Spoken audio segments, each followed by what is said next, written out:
Hi everyone, thank you for watching again. So this is building on our last video, which was the 3 best exercises for the back in terms of stability and strength. And today I wanted to add to that and look at how the glutes, the biggest muscle in the body, are really responsible for protecting and stabilizing the whole of the body. And in doing so, will really look after your back. So we're going to look at a couple of stretches and some exercises to help that area of the body work a little bit more efficiently. So your glute muscles, largest muscle in the body, and it runs all the way across the back here, right across to the side of the hip bone. We've got side glute muscles as well, and these gluteus medius muscles are the ones that control the thigh bone. And we looked at those in our standing legs video. So today we're going to talk about how to get the glutes working, how to activate them, how to make them stable, and then of course how to make them strong. Now, in order for those muscles to work, sometimes we need to do a release first, and the muscles that frequently need to be released include deep muscles in the lower back, your hamstring muscles, and a deep muscle in your glute. So the hamstring muscles run down the back of the thigh, and commonly when we stretch the hamstring muscles, we just move the whole body and we're not really isolating. So first thing we're going to do to get our glutes going is to do 3 releases. First one for the hamstring. I really recommend a strap. So with a strap, you can just gently place it around your foot, and that means your arms don't have to be as long. Relax the foot, there's no need to pull it back, and don't do anything that causes sort of sensations that are uncomfortable in your leg. So you hold on to the strap. We've talked about neutral already, and believe it or not, being in neutral is really a good idea for stretching the hamstrings. So if you see my lower back, I've got that little baby curve. From here, square your hip bones. Your non-stretching leg, you're going to either have it flat on the floor and knee bent, or you can have it extended out, whichever is more comfortable, whichever allows you to maintain neutral. When you've got that position, keep your kneecap and your toes facing forward, and then just gently pull that leg up until you start to get a stretch in the middle of the thigh. How long you hold a stretch for? Well, that's pretty arguable. Some people say as little as 20 seconds. Other people say a couple of minutes. So generally speaking, a minimum of around 30 seconds would be good. So we're giving this muscle here a stretch. Now we're stretching these muscles so that we can make other muscles work. So we're stretching the hamstring muscle because when it's tight, it stops your glute muscle from working. So once again, we extend the leg, we keep the knees soft, we keep the back in neutral, and we pull until we get a little sensation through the middle of the thigh. 90 degrees is normal. If you find you can pull your leg a lot further, you probably actually don't need to stretch your glutes, so always be aware of that. So that's our first stretch. So the second stretch that we're going to look at is a muscle deep on the side of the body. So right down here, it's called the quadratus lumborum, and it can be a very annoying muscle. There's a few ways to stretch it, but a simple way is to kneel. So the second stretch we're going to do is to target the deep muscle on the side of the body called your quadratus lumborum. And it tends to be really tight and cause a lot of pain in people's lower back, and indirectly stops the glutes from doing their job as well. So we have our thigh bone vertical.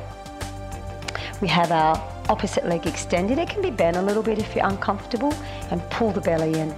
So the idea is to lift up and try and stretch down deep on the side of the waist. Your hand can be lifted, or you can be even behind the head if you want to.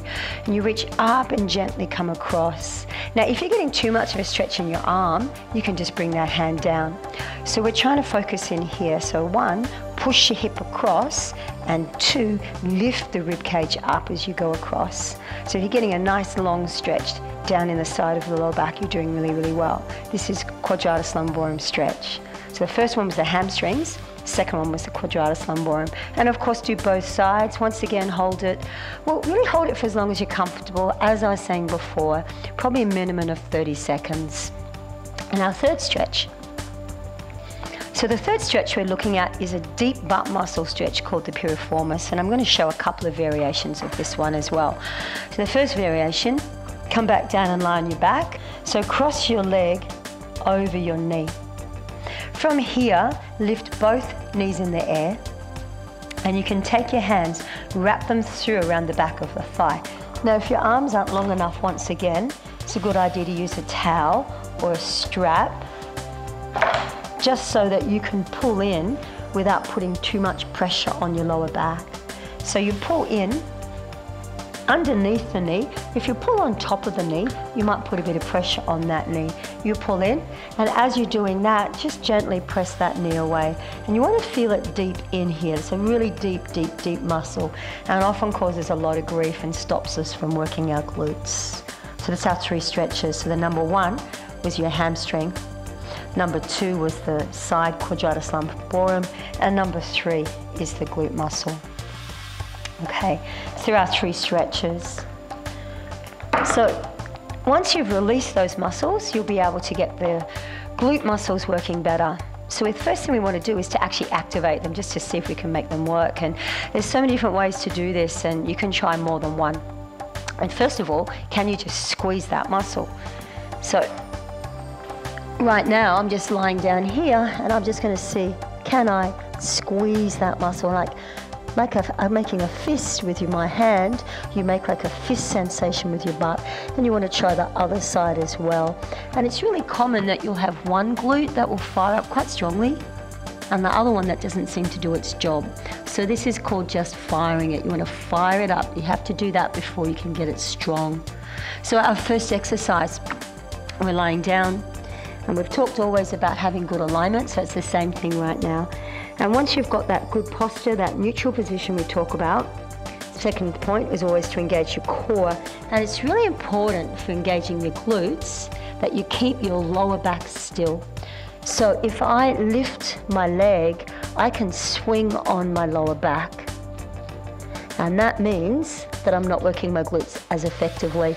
So it's so important that you keep the core on if you're trying to make your glutes work. So pull the belly in strongly, and then just see if you can squeeze the glute. Release that side and squeeze the other glute. And do that a few times until you're quite confident that your glute muscle will fire up. Once you've got the glute muscle working, you can then squeeze the glute and see if you can float the leg just a tiny bit off the floor without pressing the belly into the ground. So this would be a bad one. I swing on my lower back. I create a lot of extension here.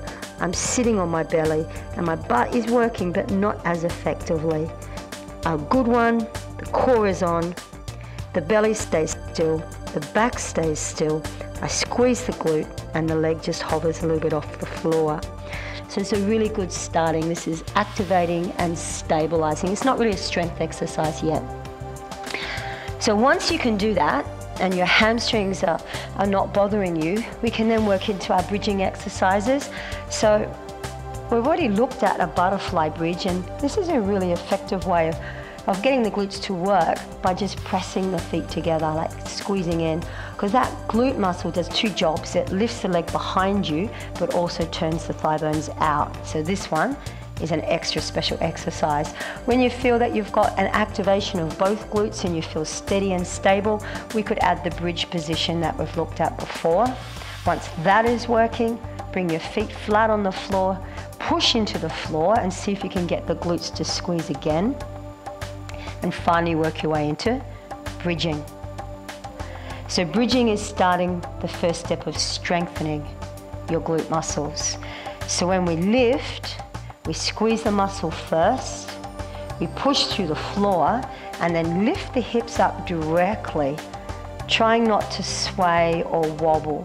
Now, it's very different to a yoga bridge when you lift up high. We're doing this just to get the glute muscles working. So there's really 2 ways we can do this. We can lift and hold, so just a static holding position. So you know the hover positions, you see people on their front, the bridging position on their front and the side. This is just a back bridge, and it's good to stay here and build some endurance strength in your glute muscle. And the second way you can work this one is to lift and lower. So you press up, keeping the hips steady, lower back down without sort of falling into the floor. Control it, lift it back up and lower it back down. So it's a great exercise to do 12 to 15. In fact, I've often heard that if you can do 15 of these comfortably on one leg, you've got good glute strength. So we activated the muscle lying on our front, we rolled over, we started to get the stability and this beginning of strength in our external rotation butterfly position. We then worked into beginning strength positions, lifting, and we continued into more strength position here. Now this exercise is harder because some of you will find your hamstrings will kick on. If your hamstrings kick on, you need to stretch them more. Once you've got these positions, you can then work into the hardest strength position on the ground, which is single-legged. So bring your feet back together for this one, and we can still do this one two ways. Lift, and then just hold. Or we can lower and lift. Once again, when you're doing this, you can point or flex the toe, but keep the hips square and you're driving from the hip. So this is testing three things.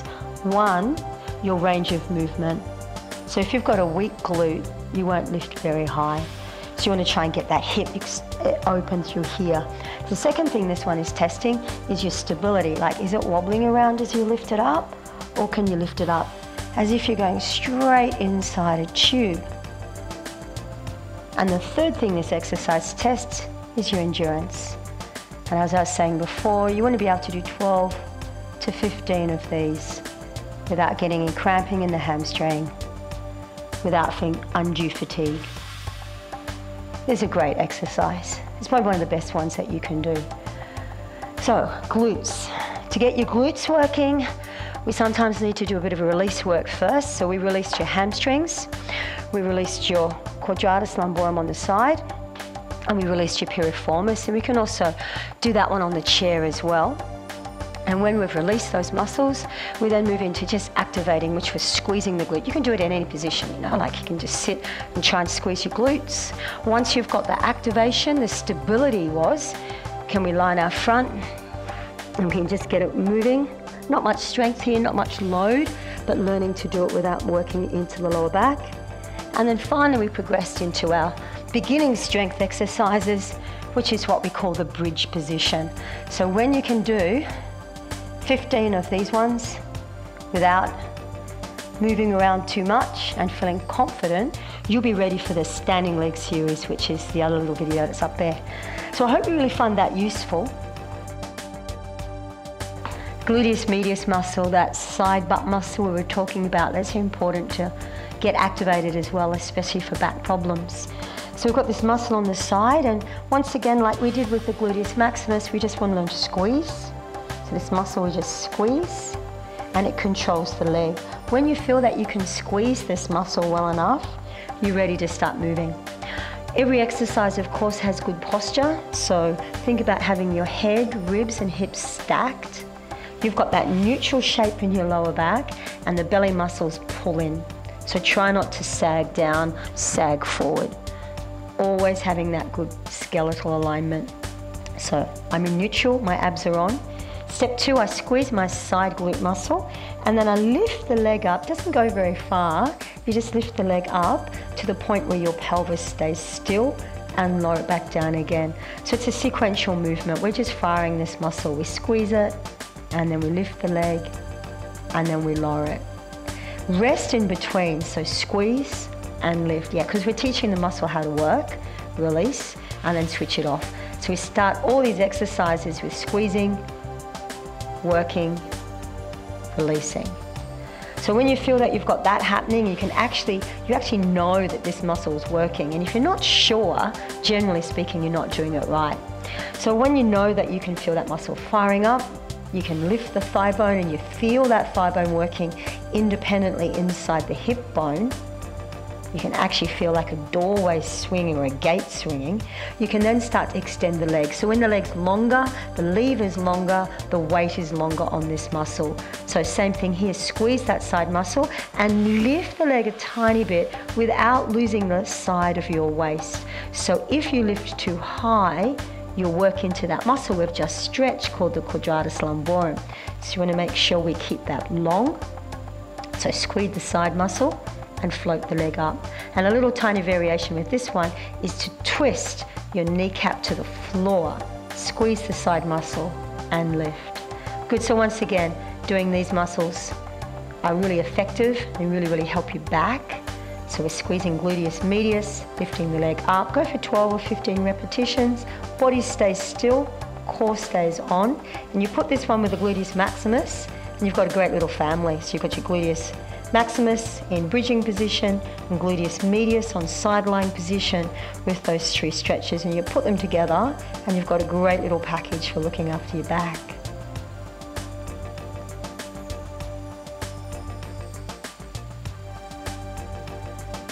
So many of us have back problems and so many of us have weak butt. So if you put those 2 things together, you'll probably find you've got a lot more function and form.